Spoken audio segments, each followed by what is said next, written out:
What's going on, everybody? I'm Brent with Icon Outdoor Solutions.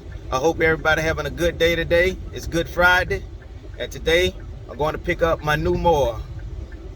Before we get started, like and subscribe. We're here, finna pick that mower up. I believe that's my baby right there. Hope y'all can see that.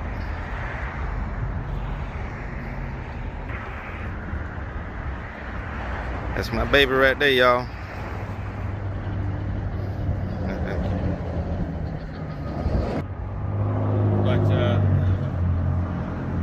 But I think anything that you're going to come across this mower that's not going to be X-Mart.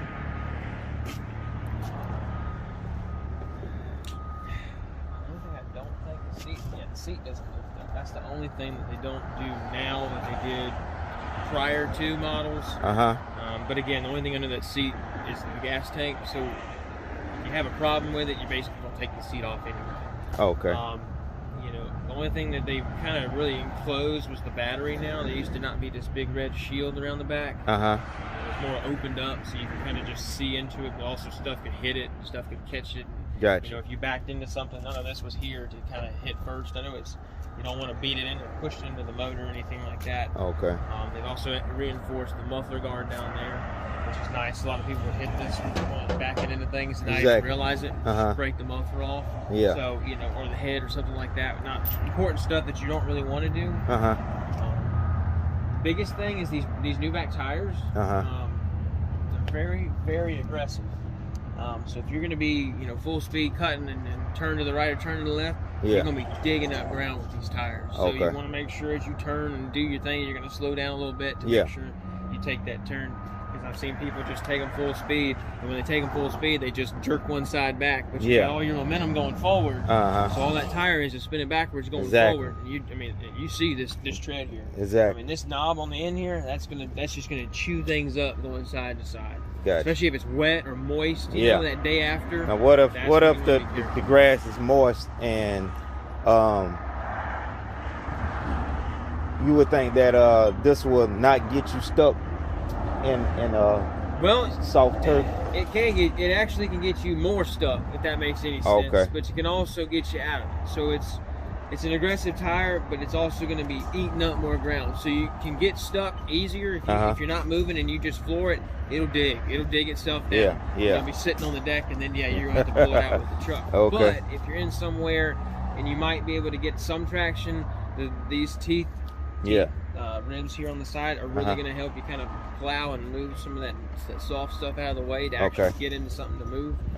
So yes and no, but you just want to be careful. They're aggressive. You know, it's like driving a truck with like an aggressive all-terrain instead of a radial tire, or maybe even a smaller mud tire. You know, you got the ability to use it, but you also have the ability to get stuck. It's really easy because with a tire like that, you know, you just spin it, it's just a round circle. But a tire with knob with actual grip on it, it's going to chew into ground a whole lot easier or more quickly. So that's something, if you're not moving and you're hitting the handles, be careful. Look down and make sure you're not just digging. Because you will. These aren't powerful enough hydros, but they will just keep moving. Once you get that fluid rolling, it will keep rolling whether you move it or not. But again, making sure going back to, you know, the engine and stuff. Make sure oil and air filter are clean. Make sure you check those every time you crank them up. You know, it's something that can really kill this whole mower here in no time, really. I've seen people buy these mowers, not this mower, but expensive mowers that are commercial, and tear them up in 6 months. So you just want to make sure that you're going to get the life in that you put in. You're going to get out what you put in. You know, if you put nothing into this mower, you're going to get nothing out of it. Gotcha. You know, if you baby it, you're going to keep this thing 10 plus years. I know that. But if if you're somewhere in the middle like everybody else, you should hit 1,000 hours easy. You know, things are going to break along the way. You know, that's just the nature of commercial cutting. I mean, there's no way you're getting out there and something not break. Now, I'm not saying you're going to take it out there and something's going to fall off in the first hour, but you know, you may, you know, I'm just trying to think of some of the crazy stuff I've seen. You may run out there and, you know, one of the idler pulleys or an idler arm or a belt may be bad or something. You know, you don't know, or you know, we had a fan and a motor on a Kohler last week. That fan, which is with, see these 4 bolts, bolted to, there's that black plastic under here. Yeah. It actually exploded when they were driving it. So, wow. You know, just things like that. You know, warranty covers all the things that it will. You know, but if you run it, like I got one of these. This guy actually cuts 4 jacks with 4 of these.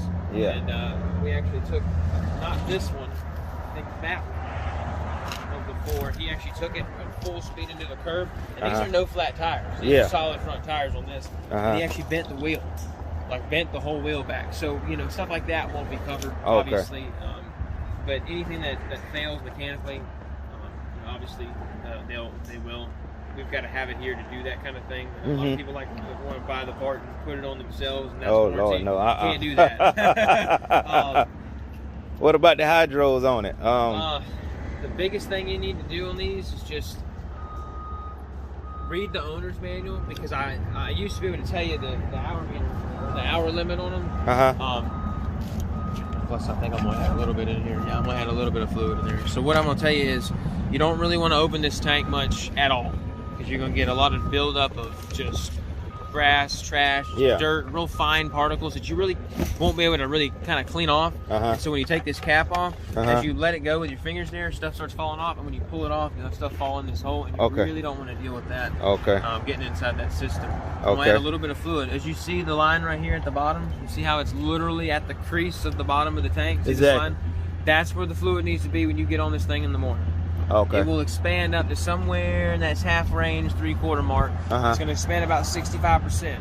As it gets warmed up and it gets to its operating temperature, you'll see more fluid come out. That's a good thing. If you fill this tank up to here and you go to crank it up in about an hour, maybe not even an hour, this cap will blow off and you'll have oil just pouring out of this. Not pouring, but it will be spewing up out of this tank, and you'll have it all over everywhere. And you really don't want to deal with that either. So if you come in and you buy one quart of that hydraulic oil from me, I'll know exactly what you're doing, because it's going to take about 5 to fill these up. So I'll know kind of what you're doing. That's why I ask people. I don't know, you may be in here when we do it, but somebody will buy 1 quart, and I say, well, what are you doing? I'll say you 4 more with it. What are you doing with the 1? He goes, well, I just need to add some. I don't think you need to add some. And I'll go out there and I'll see it. And, and so I just try to save people that more than just let them do it, because if they do it, then you know they're going to bring it in, and that's just more time down than being out cut. You know, something like this has got a hell of a bill behind it. So you want to make sure you got out as much downtime as you can. And cut. New PTO switch, just not a pull switch anymore. It's just a flip over. Kind of like that. I don't know if that's any more expensive than the old style. I don't know. I never replaced one's brand new. Those PTO switches normally get stuck sometimes, and I think that's kind of why they went here. I mean, with this shroud around it to kind of keep the dirt out of it. And then the next thing about keeping dirt out is if you can run a standard key in this. It's the same key. But it's got just the basic key. But when you stick this key in here, and you leave it in there for 500 hours or so, all that dirt that you've been driving through gets in this switch. And one day you're going to be able to put this key in, and you're not going to be able to actually put it in all the way, so you won't be able to turn the key. If you leave this black one on there, see how it kind of covers the whole switch, doesn't let any trash get in there. So it kind of lets you be able to use it and not have to worry about being the key and not being able to turn it, because you're going to stick it in there and it just won't seat all the way. So that's another thing I've seen as well. My man right here, Mr. Ben.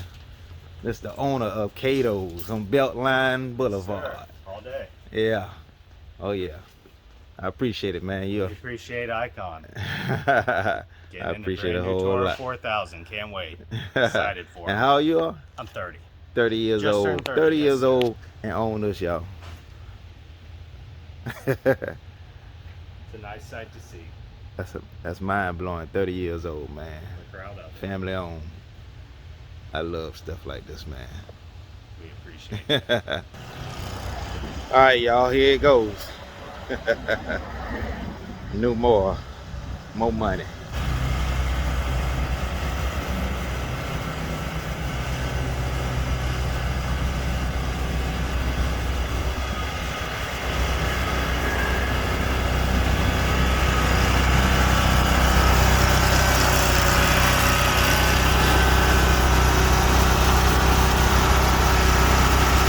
Appreciate it again, man. All right.